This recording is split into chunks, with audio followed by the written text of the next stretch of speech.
Much of my research focuses on what's known as clinical decision support, prompts and messages to providers to help them make good decisions for their patients.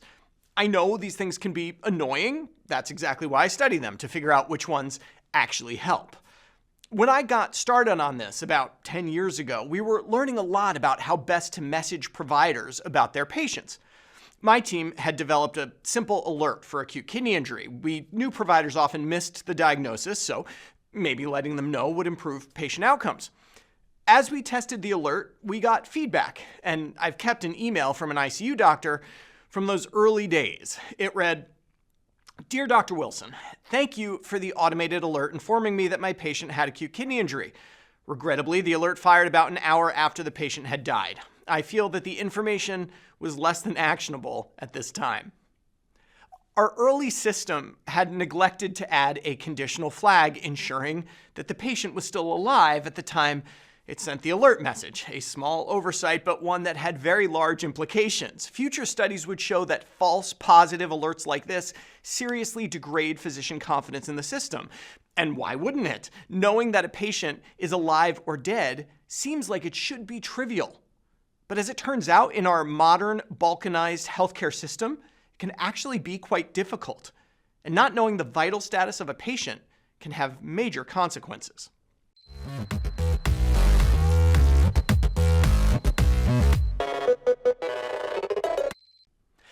Health systems send messages to their patients all the time. Reminders of appointments, reminders for preventative care, reminders for vaccinations, and so on.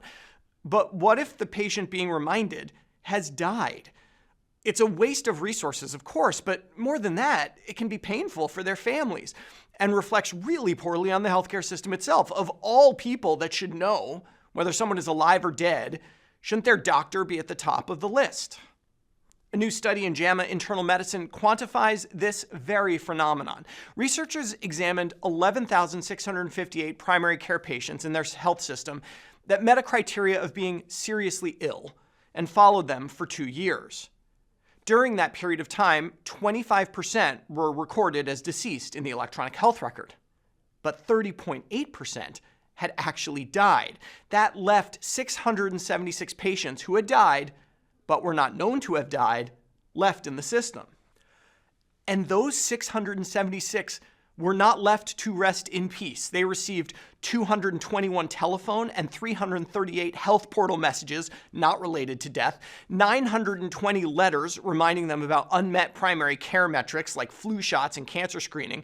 158 patients had orders entered into their health record for things like vaccines and other routine screenings. 310 future appointments destined to be no-shows were still on the books. One can only imagine the frustration of families checking their mail and finding yet another letter reminding their deceased loved one to get a mammogram. How did the researchers figure out who was really dead? It turns out it's not that hard. California keeps a record of all deaths in the state. They simply had to search it. Like all state death records, they tend to lag a bit, so it's not clinically terribly useful, but it works. California and most other states also have a very accurate and up-to-date death file, which can only be used by law enforcement to investigate criminal activity and fraud. Healthcare is left in the lurch. Nationwide, there is the Real-Time Fact of Death service supported by the National Association for Public Health Statistics and Information Systems. This allows employers to verify in real time whether the person applying for a job is, alive. Healthcare systems are not allowed to use it.